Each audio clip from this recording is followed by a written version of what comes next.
Kabar Anda hari ini? Sukses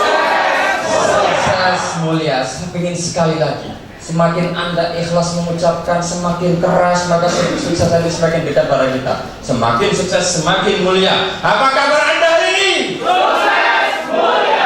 Sukses mulia. Mudah-mudahan hidup kita selalu diiringi dengan kesuksesan dan kemuliaan dalam hidup. Terima kasih. Video karena istri saya sendiri. Jadi bagi tugas, karena beliau mengetahui perjuangan saya mengikuti tempat ini, maka isi videonya ada perjuangan, ya seperti itu.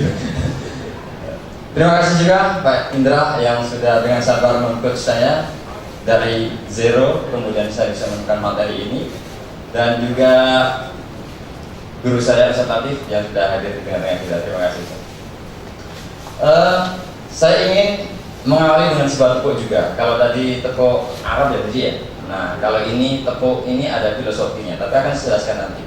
Tepuk satu kali, tepuk satu kali, tepuk dua kali, tepuk setengah.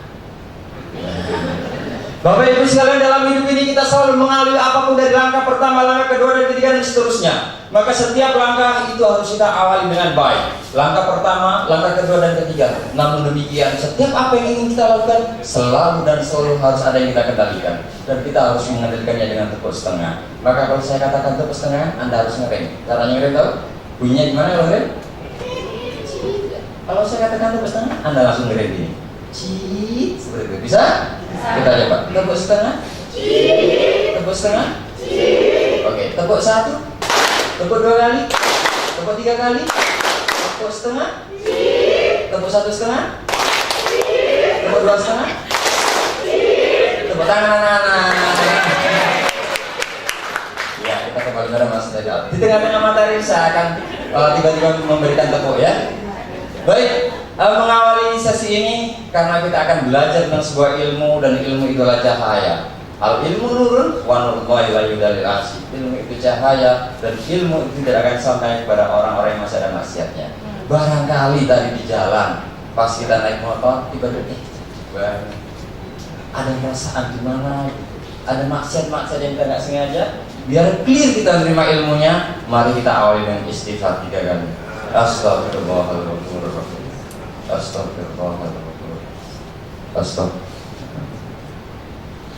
Terima kasih. Baik, sekedar perkenalan saja. Jadi sekilas adalah profil perjuangan, dan ini adalah yang bisa kami sampaikan. Nggak akan saya jelaskan lebih jauh. Yang jelas saat ini memang saya aktif di dunia training, dan aktivitas yang lagi akhir-akhir ini sering saya lakukan bersama Radis Training, yaitu saya menjadi asosiat trainernya di Radis Training bersama beliau Ustaz Latif. Mudah-mudahan ini menjadi pengalaman bagi saya dan akan meningkatkan jam terbang saya, dan nanti insya Allah setelah ini ketika saya ngisi di perusahaan Bapak Ibu sekalian sudah menjadi jauh lebih baik. Bapak Ibu sekalian, Indonesia ini sebenarnya ataupun kita semua, diakui atau tidak, banyak yang sedang mengalami sakit moral. Pejabat yang sudah menjabat korupsi, guru yang katanya mulia pencabulan seksual, pelecehan seksual, suap menyuap, ya, narkoba, macam-macam.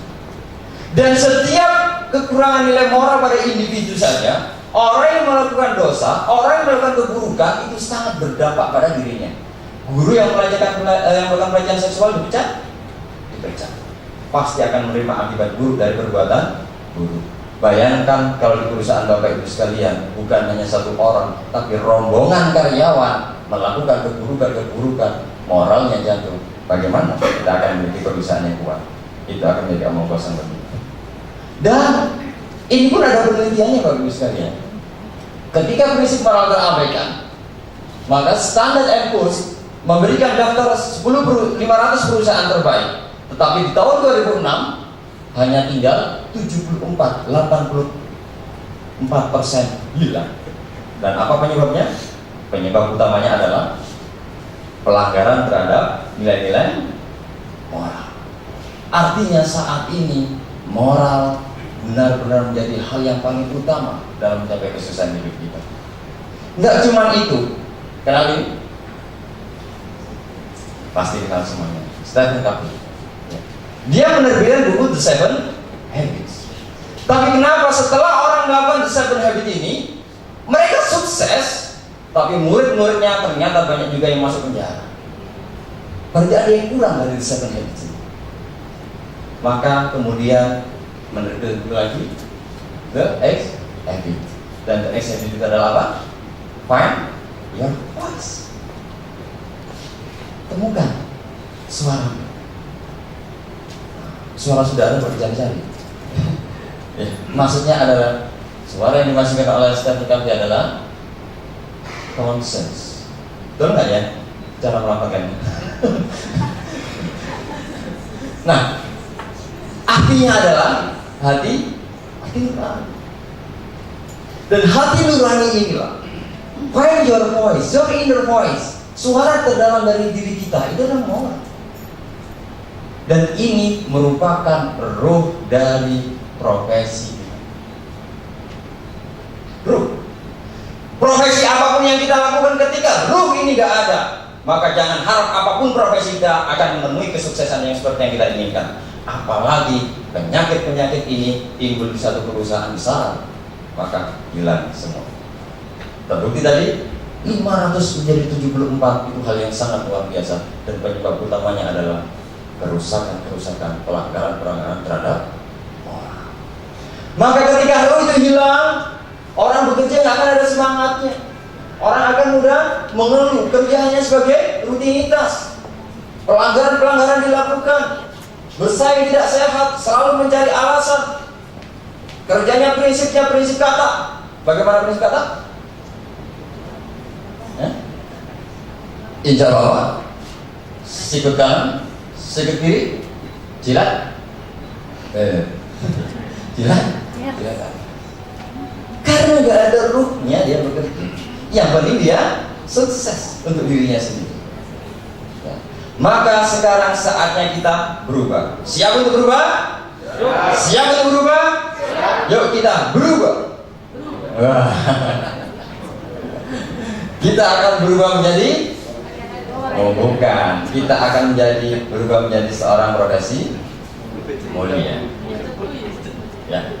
Profesi mulia. Kadang kita sering mendengar, benarkah seorang guru mengklaim dirinya sebagai profesi mulia karena dia memandaikan orang. Dokter mengklaim dirinya sebagai profesi mulia. Pengusaha juga profesi mulia karena dia mempekerjakan banyak orang sehingga mereka mampu hidup dengan baik. Tetapi ada syarat dan ketentuan yang mulia semua. Menjadi trainer mulia, ada syarat dan ketentuannya. Kalau hanya bisa omdo, ngajarin orang merokok, berhenti merokok, dia sendiri merokok. Nah, Bapak Ibu sekalian, tadi kawan saya bicara soal nurse ya, perawat. Saya jadi ingat ketika ayah saya sakit. Seorang dokter sebenarnya mulia, tapi karena perilakunya ini, menurut saya jadi nggak mulia. Waktu itu ayah saya sakit dirawat di rumah sakit umum daerah. Mohon maaf, biasanya memang terkenal pelayanannya kurang baik. Sakit paru-paru, 10 hari nggak sembuh-sembuh, ditangani salah seorang dokter. Begitu 10 hari, Pak, Bapak waktunya pulang. Saya ini masih sakit. Bapak pulang, penuh rumah sakit Pak. Bapak ini kan kelas 3, pulang Pak. Ayah saya bingung. Kemudian ayah saya pulang, tambah parah, kemudian saya telepon. Saya ditelepon, karena beda rumah dengan ayah saya. Yang saya ditelepon, kamu kesini. Saya datang ke rumahnya. Liv, ayah habis nemen. Sakit ayah sudah parah. Tolong kamu tungguin di sini aku sampai mati. Seorang ayah bilang sama anaknya, tungguin aku sampai siapa yang terjadi? Akhirnya bismillah ya, kita ke rumah sakit swasta yang lebih baik. Duit orang punya uang? Enggak, dia nanti akan ditanya. Dia langsung kita bawa ke rumah sakit. Apa yang terjadi? Ternyata dokter di rumah sakit swasta itu dokter yang sama memeriksa di rumah sakit ini. Dan pelayanannya jauh lebih baik. Selamat pagi Bapak, bagaimana kabarnya hari ini? Saya bilang, ini kan dokter kemarin. Dan di situ 7 hari sembuh. Akhirnya kasus ini saya bawa ke DGRD, direkturnya dipanggil, kemudian dari situ terjadi perbaikan. Kebetulan saat itu saya sedang bekerja di DGRD Kabupaten Sidoarjo. Baik, lalu jadi. Nah, profesi mulai itu sebenarnya adalah profesi apapun yang diniatkan untuk ibadah halal dikerjakan dengan akhlak yang baik serta bermakna bagi diri dan orang lain. Ini niat itu sangat penting sekali. Ketika kita meniatkan kita bekerja pagi, siang, malam untuk beribadah, kita niat untuk mencari nafkah, maka ada hadis yang mengatakan bahwa ada dosa yang tidak bisa ditebus oleh pahala sholat, puasa, dan haji dan umroh, tapi itu bisa ditebus dengan susah payahnya orang mencari nafkah. Nikmati pekerjaan Anda, profesi Anda. Capek, nikmati. Ya Allah, capek ya. Tapi ini adalah untuk keluarga ya Allah. Maka ini adalah pahala bagiku. Mudah-mudahan ada dosa-dosa yang telah Kau ampuni.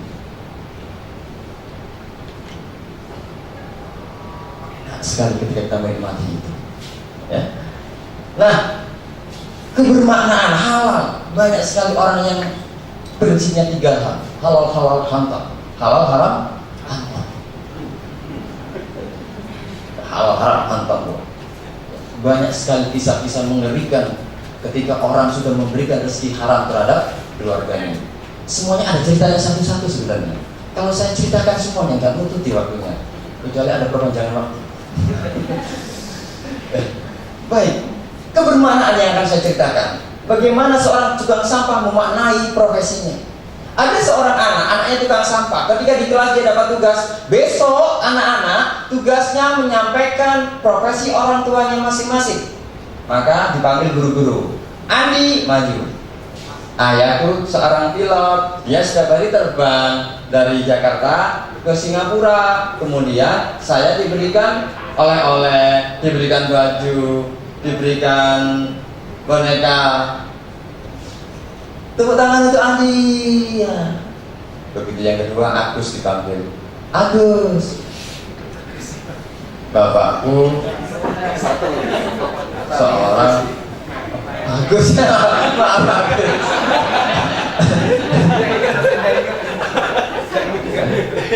Cerita ini hanya fiktif belaka. Bila ada kesamaan nama.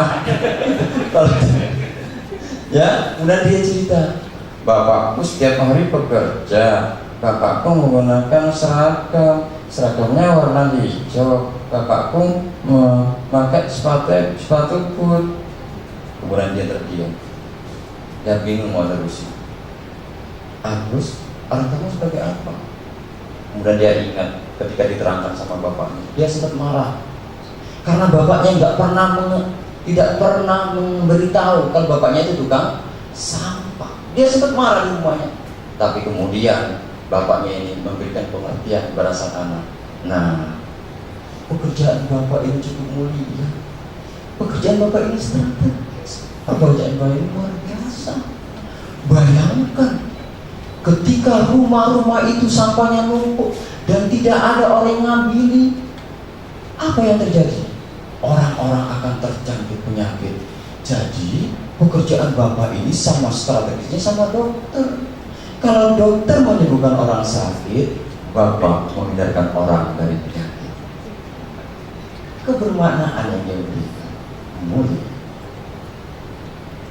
Tapi kadang-kadang dulu waktu Mandarin bekas ini sempat bilang sama saya, Mas mesti contohnya kok susah. Ada nggak orang yang orang nggak susah tapi mulia? Ada. Iya. Pernah buku bisa di surga? Di saat puncak karirnya beliau di sebuah perusahaan, suatu saat dia diundang oleh koleganya untuk peresmian sebuah bank. Kemudian dia hadir, dan setelah peresmian itu ada seorang pejabat dari pejabat keuangan datang, dan seperti biasa acara diajak makan bareng. Nah, makan bareng. Di tengah perjalanan, sang pejabat keuangan ini, kalau nggak salah dalam buku itu namanya Pak Mustafa, bilang, Otman, kamu harus bersyukur. Kenapa saya harus bersyukur? Karena kamu dilahirkan dalam keadaan Islam. Karena begitu kamu dilahirkan dalam keadaan Islam, berarti kamu sudah punya paspor untuk masuk surga. Apa kata beliau? Pak, paspor saja nggak cukup kalau kita mau keluar negeri. Kita harus punya visa. Maksud kamu gimana? Visa ini yang akan mengantarkan kita ke surga. Ketika kita punya visa, tapi nggak mudah Pak. Tetap kadang-kadang kalau ingin kita lebih mudah harus punya rekomendasi dari lembaga tertentu. Maka apa rekomendasi itu? Kalau kita ingin masuk surga, rekomendasinya adalah anak-anak yatim, fakir miskin yang kita rawat. Maka pejabat ini bilang, hormat, katakan apa yang harus aku lakukan. Pak, Bapak adalah seorang pejabat. Tanda tangan Bapak diperhatikan oleh orang. Buatkan surat, saya akan masuk ke perusahaan, ke hotel-hotel dan restoran bintang 5. Saya akan ambil makanan-makanan sisa yang masih baik, akan dibuat makan oleh anak-anak yatim dan fakir miskin. Oh gitu. Maka Pak Mustafa ini membuat surat. Maka Pak Hotman ini setiap jam 2 pagi datang ke restoran, ke hotel-hotel, yang disitu kemudian dia ambil makanan-makanan yang masih bagus, kemudian paginya dibagikan oleh anak-anak yatim dan fakir miskin. Dibagikan sampai suatu saat ketika malam itu Pak Hotman kembali masuk ke hotel dan restoran, Pak Mustafa sudah ada di depan pintu. Loh, Bapak ngapain di sini? Emangnya kamu aja yang mau bisa di surga? Aku juga mau, Mak. Oh, oke Pak, sama-sama. Bayangkan seorang pejabat malam-malam mengambil barang-barang di lorong-lorong hotel, makanan-makanan siap dipanggil di pundaknya, kemudian dibagi-bagikan kepada fakir miskin dan anak fakir miskin dan anak yatim. Akhirnya merasakan nikmatnya masakan restoran mulia. Sudah bekas ini ya, ada orang hebat ya. Baik, kita lanjutkan. Maka prinsip profesi mulia yang pertama adalah jagalah dirimu dan keluargamu dari api neraka. Pak, Bu, bekerja untuk apa? Bekerja untuk siapa? Untuk berkah? Untuk menghidupi keluarga? Enggak, untuk sendiri. Belum berkeluarga. Belum berkeluarga ternyata. Yang sudah benar Bapak?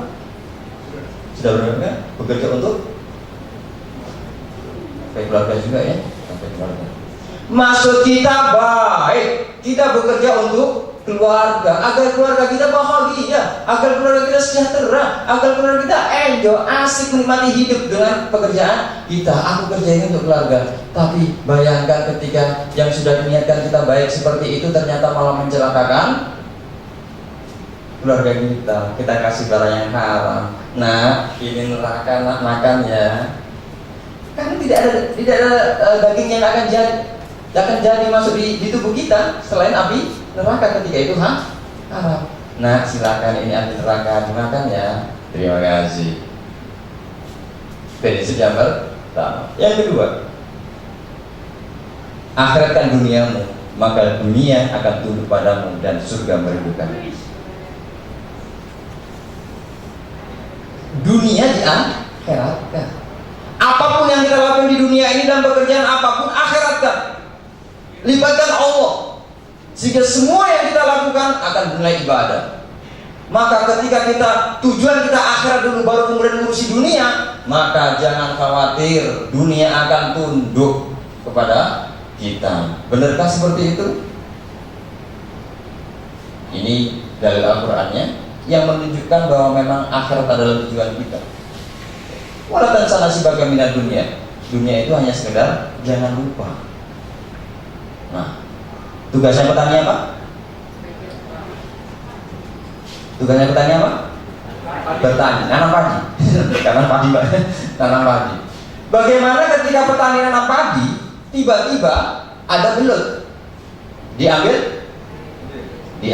lumayan dapat belut. Tapi apa yang terjadi ketika sang petani tiba-tiba fokus nyari belut tiap hari? Terawat sawahnya? Tidak terawat. Sawahnya akan menjadi tidak terawat. Karena salah fokus. Tujuan dia adalah menggarap sawah. Ngapain dia akhirnya sibuk nyari belut?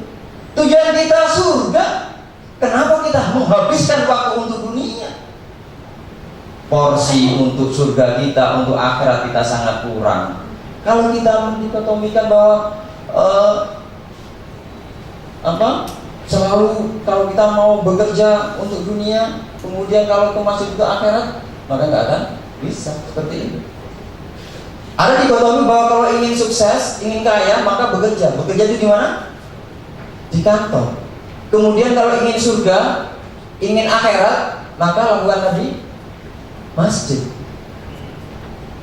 Padahal Kalau kita hitung berapa jam kita di tempat kerja dan berapa jam kita di masjid, apakah kita yakin ketika kita di masjid hanya beberapa menit saja, kemudian ini akan memasukkan kita ke surga?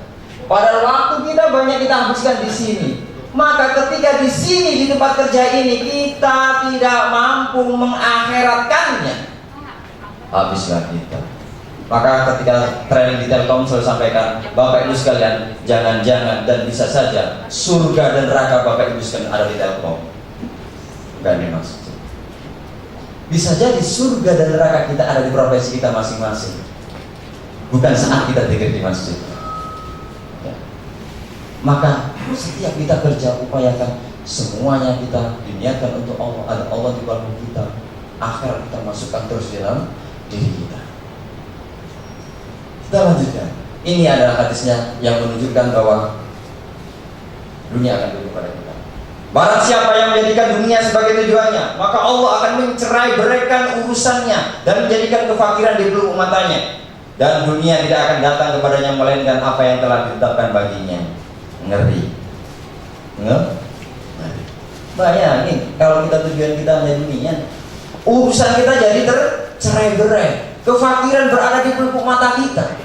Kaya sih kaya, tapi kenapa dia selalu merasa kurang? Enggak pernah puas karena di pelupuk matanya ada selalu kekurangan, kefakiran yang ada di dalam di pelupuk matanya. Enggak akan puas, fakir. Walaupun mobilnya mewah, kantornya mewah, dia selalu kurang, nggak pernah berkecukupan. Yang ada di depannya adalah dunia, fakir. Berapa banyak orang kaya yang tidak bisa menikmati kekayaannya? Banyak sekali. Tetapi ketika kemudian akhirat yang menjadi tujuan kita, maka Allah akan menyatukan urusan kita dan memberikan berkecukupan di kalbu kita, dan dunia akan mendatanginya dalam keadaan tunduk. Kita orang yang beriman gak kita? Percaya sama Allah? Percaya sama Rasul? Percaya sama Nabi Muhammad ya? Sama hadis-hadisnya percaya? Berarti kita harus percaya dengan ini. Mindset kita harus semuanya kita ubah, bahwa kita bekerja bukan untuk dunia, kita bekerja untuk akhirat. Dunia adalah jalan untuk menguruskan kita nanti ke akhirat. Maka ketika orang bilang dunia ini adalah jembatan menuju akhirat, katanya dunia jembatan. Anehnya banyak orang membangun rumah mewah di atas jembatan.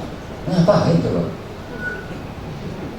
Katanya jembatan, tapi rumah mewah dibangun di atas jembatan. Tepuk satu kali, tepuk satu kali, tepuk dua kali, tepuk setengah, satu setengah, tepuk dua setengah. Tepuk tangan anak-anak. Kita lanjutkan. Nah, dunia yang kita kejar-kejar setiap hari, pagi, siang, malam tanpa henti. Dunia ini yang kelihatannya besar, kalau kita pergi kemana-mana kelihatan jauh sekali dunia, tapi ternyata dunia yang kita kejar-kejar ini Bapak Ibu sekalian hanya satu titik. Hanya satu titik dari garis panjangnya terbatas. Ini dunia.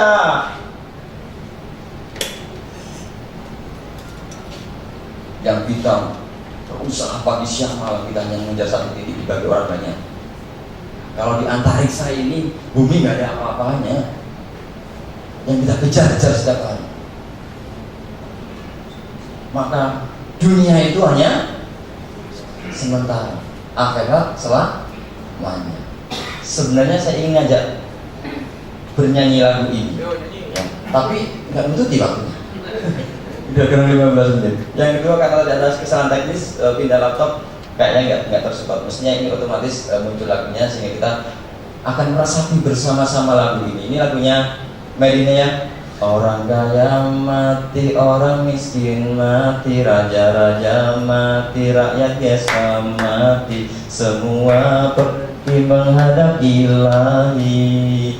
Dunia yang dicari tak ada yang berarti. Oke. Baik. Nah, ini kita akan mau masuk 4 pilar profesi mulia. Ya. 4 pilar profesi mulia. Bagaimana agar kita bukan hanya mulia, kita sukses akhirat kita, tapi harus didukung dengan kesuksesan di dunia, dan itu harus dipersiapkan dari diri kita sendiri untuk menjadi seorang profesi mulia. Maka 4 pilar ini adalah yang saya rumuskan dalam 4 al. Apa itu 4 al? Al yang pertama adalah mental. Alif. Yang kedua alif lagi. Ketiga alif.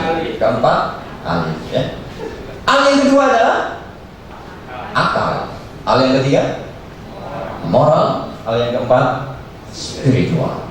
4 pilar inilah yang kemudian akan membuat kita tumbuh menjadi seorang profesi mulia. Nah, akan sedikit kita bahas satu persatu, ya. Yang pertama adalah menguatkan mental. Kalau kita bicara soal mental, ini adalah urusannya diri sendiri, urusan kita. Menguatkan mental itu urusan bagaimana diri ini siap berkompetisi, bagaimana diri kita mampu bersaing. Ini adalah soal diri. Mental merupakan sebuah kondisi kejiwaan seseorang dalam menghadapi suatu keadaan. Kejiwaan. Kadang-kadang kita merasa minder, mau kenalan aja kita enggak. Kadang-kadang duduk bersebelahan nggak tahu namanya. Ya. Ngalami nggak sih? Ya, udah kenalan belum? Nah, presiden kita juga sekarang programnya revolusi mental. Kata Pak Jokowi, revolusi mental itu membangun manusianya dulu, membangun jiwanya dulu. Revolusi mental, mentalnya dirinya dulu yang dibangun. Selanjutnya, mental itu memiliki kapasitas. Saya yakin Bang Mirzal, ya, dengan saya kapasitasnya pasti akan beda. Ya. Beliau adalah pembesar, dan orang seperti beliau akan mudah masuk surga. Karena barang siapa yang berat timbangannya, maka dia surga. Dan yang ringan-ringan kayak gini ya, mudah-mudahan akan diberberat dengan amal soleh, ya. Mas Mirzal, Bang Mirzal dengan saya, kemampuan ototnya untuk mengangkat pasti berbeda. Beliau mau mengangkat lebih berat, sedangkan saya mungkin agak lebih ringan. Mental juga seperti itu, ada kapasitasnya. Maka kita harus meningkatkan kapasitas mental kita jadi lebih kuat, sehingga apapun nanti cobaan yang akan datang ketika kita menjalin hubungan kita berusaha menjadi profesi mulia, ada tantangan, ada rintangan, mental kita sudah kuat. Yang kedua, 3 tingkatan mental yang akan saya bahas. Ini terinspirasi ketika saya kereta, maka saya buat tingkatan mental ada 3: mental kelas ekonomi, mental kelas bisnis, dan mental kelas eksekutif. Ini tidak ada dalam buku manapun kecuali dalam buku saya, ya. Sudah punya? Belum, karena belum terbit, ya. Sawah nanti, ya, ditunggu saja. Mau pre-order dulu boleh? Nah, saya sedikit cerita tentang mental kelas ekonomi. Ya, naik kereta ekonomi itu sekarang enjoy, bener? Sudah AC, Pak Bambang pengalaman, ya. Ya, sekarang seorang trainer. Orang suka naik kereta. Naik kereta ekonomi itu sudah ada colokannya sekarang. Udah AC, tinggal dicolokin. Nggak mati gaya BBM sampai nyampe. Kalau naik bis masih bingung. Sekarang naik kereta ekonomi pun harus pakai tiket. Nggak bawa KTP nggak bisa masuk. Saya pernah lihat sendiri tuh, orang nggak bawa KTP nggak jadi masuk. Ketat. Sehingga semuanya dipastikan dapat tempat duduk. Pasti dapat tempat duduk, nggak ada yang berdiri. Pertanyaannya, siapa penumpang kelas ekonomi? Rata-rata ya penumpang kelas ekonomi waktu itu sudah dapat tempat duduk, nggak ada bangku yang nggak sampai berdiri lah, bahkan ada yang kosong. Tapi mengapa mereka mentalnya masih seperti ini? Masih seperti ini. Keretanya udah bagus, udah diperbaiki.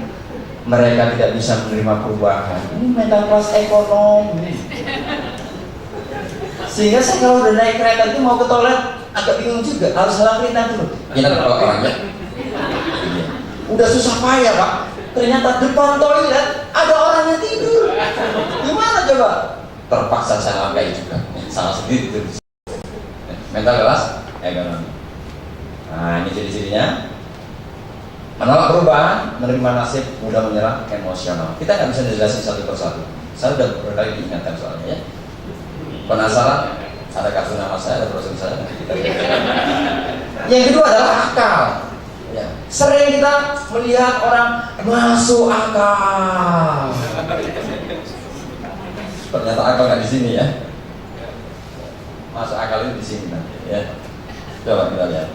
Nah, samakah orang yang mengetahui dan tidak mengetahui? Hanya orang yang berakal yang bisa menerima pelajaran. Yang nggak berakal nggak bisa. Itu namanya orang berakal. Berarti akal itu penting. Nah, tataran akal ini adalah optimalisasi diri. Kalau tadi mental itu adalah diri kita, kita sibuk dengan diri kita, mengetahui diri kita, potensi kita, kejiwaan kita. Ini optimalisasi diri kita di akal. Nah, akal layak itu artinya paham, mengerti, berpikir, aklan, kemampuan memahami dan memikirkan sesuatu. Itu akal. Nah, ini hadisnya. Dan ternyata walahum qulubun yafqahuna biha walahum qulubun yaqiluna biha. Ini ada di Al-Qur'an. Mereka memiliki akal, mereka memiliki hati, memiliki qalbu. Disitulah mereka memahami. Mereka memiliki qalbu. Disitulah mereka berakal. Artinya ternyata akal itu di qalbu. Maka kalau yang biasanya masuk akal, masuk akal. Sekarang berubah, masuk akal, masuk akal. Ya. Oke. Nah, di mana letak qalbu? Kemarin sudah sedikit dibahas sama rekan kami Prihapen, ya. Prihapen kemarin apa singkatannya yang ada? Peringatan Hari Pendidikan. Karena kita nggak boleh. Ya. Sesungguhnya di dalam tubuh ada sebongkah daging. Ya. Ketika sehat maka sehat jasad seluruhnya. Ketika rusak maka rusak seluruhnya. Wahiyal. Oh, pertanyaannya di mana qalbu? Kalau ini liver. Liver bahasa Arabnya kibdul, kibdatun. Ini yang biasanya dianggap sebagai qalbu. Dan ternyata qalbu itu ada di sini. Ya, ini adalah qalbu kita. Nah, di sini tempat kita berpikir, memahami. Jadi mata, prosesnya mata menerima dari cahaya, ditangkap oleh otak, otak kirim ke qalbu. Qalbu memproses, ini mau ngapain? Ketika proses dalam qalbu ini selesai, kirim ke otak, otak mengeksekusi.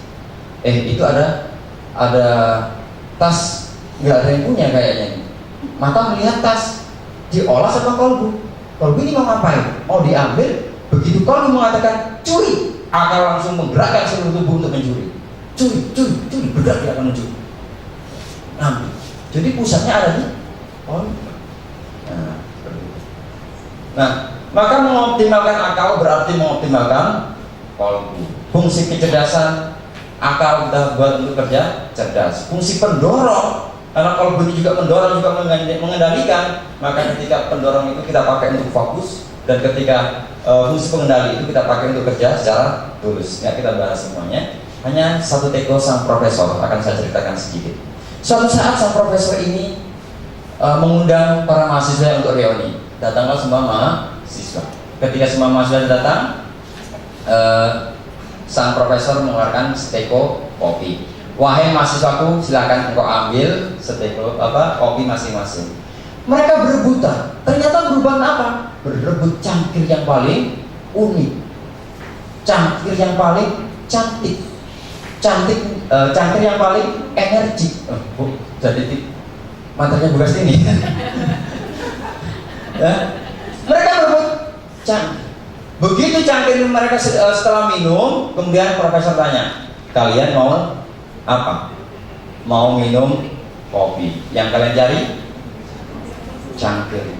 Harusnya kamu fokus pada kopi. Kalau ingin mau kopi yang banyak, pilih cangkir yang besar, dapatnya banyak.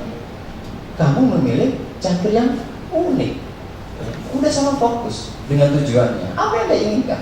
Hati-hati dengan jebakan-jebakan seperti itu. Ya. Kata juara, nggak jadi saya ceritakan. Ya, biar penasaran kok bisa kata juara. Ya, undang saya cepetan ya. Biar penasaran aja ini. Ya. Yang ketiga adalah moral, memperbaiki moral. Nah, moral ini adalah tatarannya akhlak, etika dalam bekerja, hubungan dengan sesama.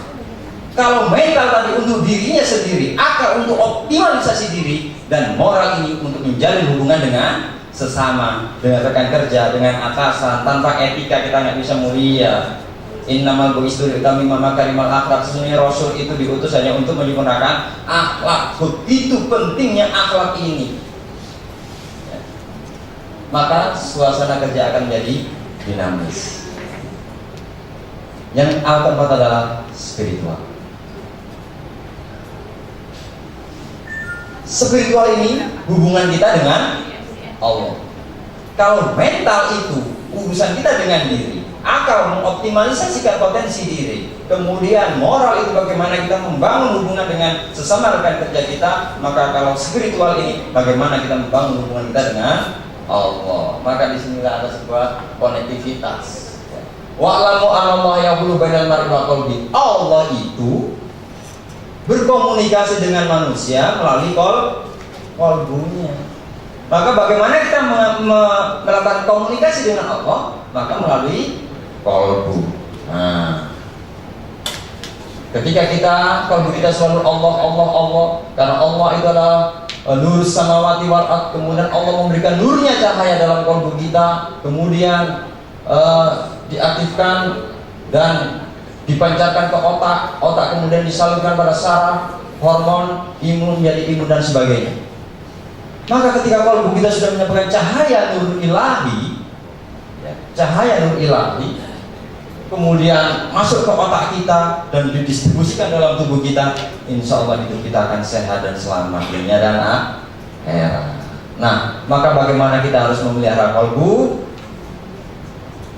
Kita memelihara qalbu dengan selalu memperbanyak apa? Jadidu imanakum. Iman jadi dia Rasulullah. Sahabat bertanya, dengan apa kita membariki iman kita? Aksiru min qouli la ilaha illallah. Mas, bisa dibantu?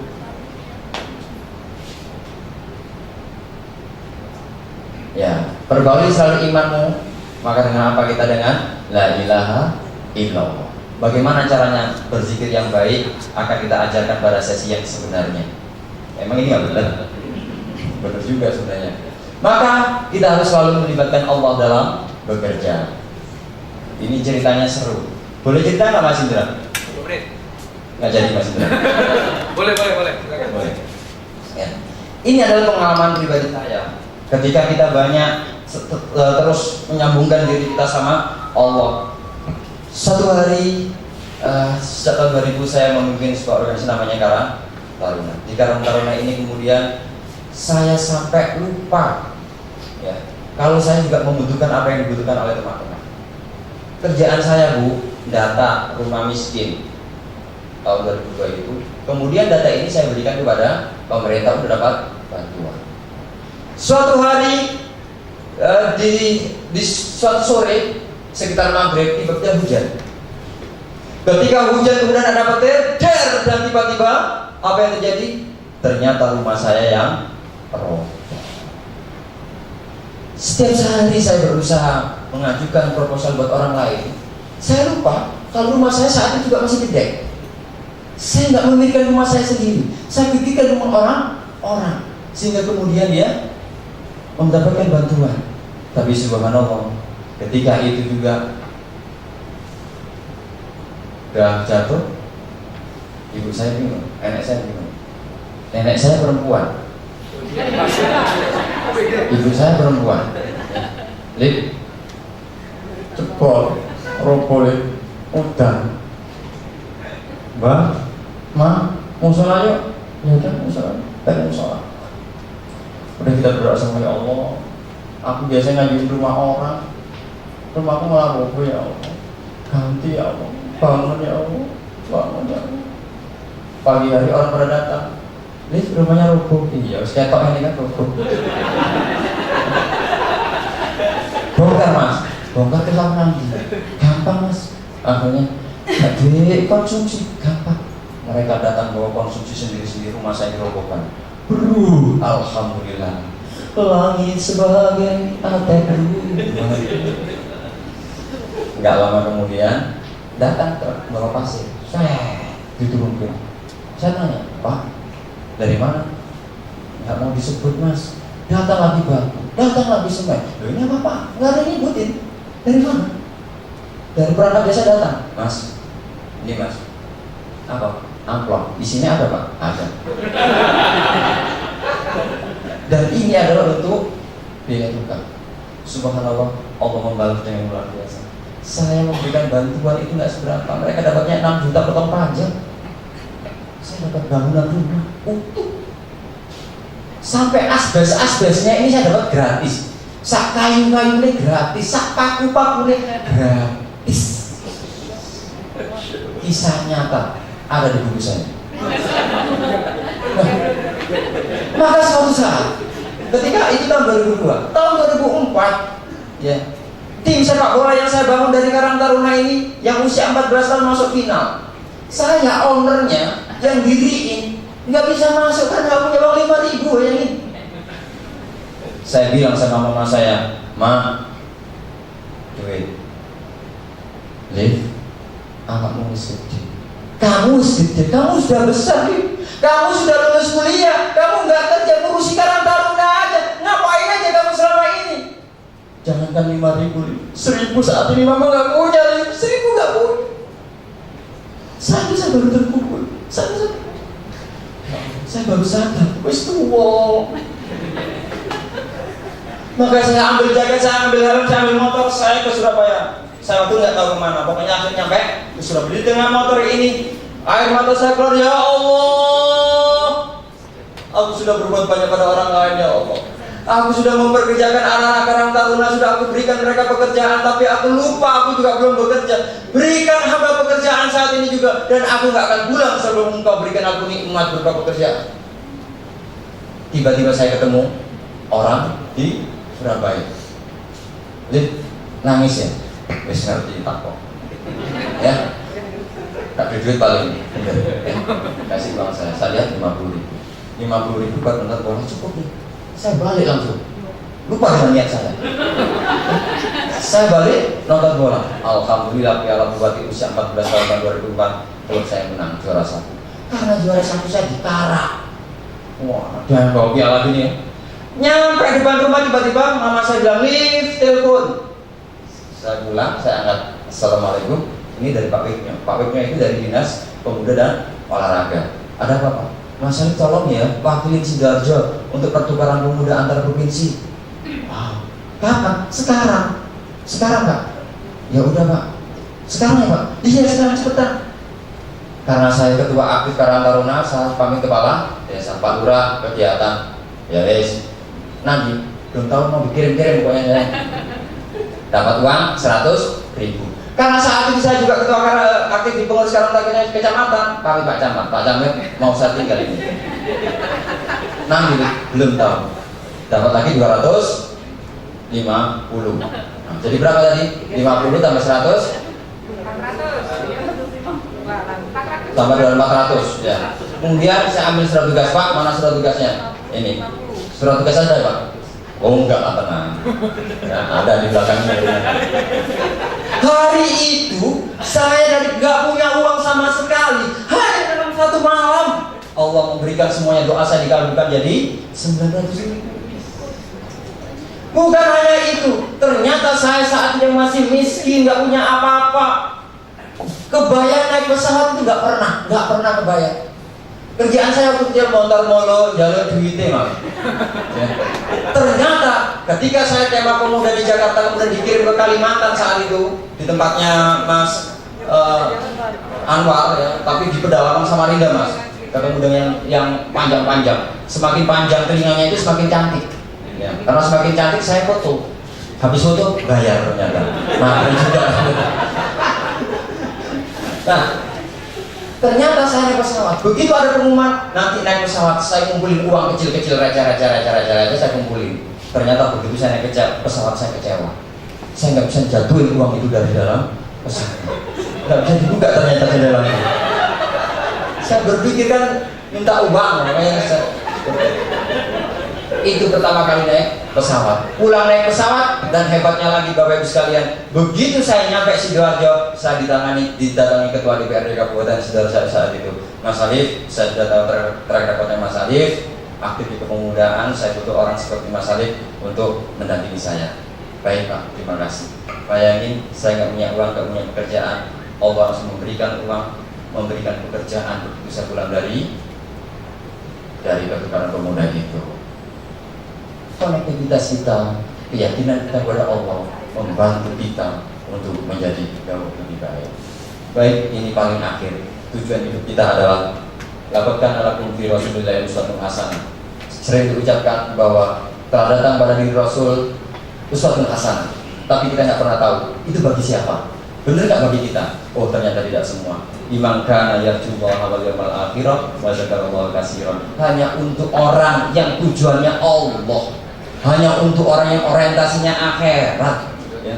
Kemudian dan banyak berzikir kepada Allah, ya, banyak zikir satu hal, terus berzikir kepada Allah. Kalbu ini biar terus ada Allah, Allah, Allah, Allah.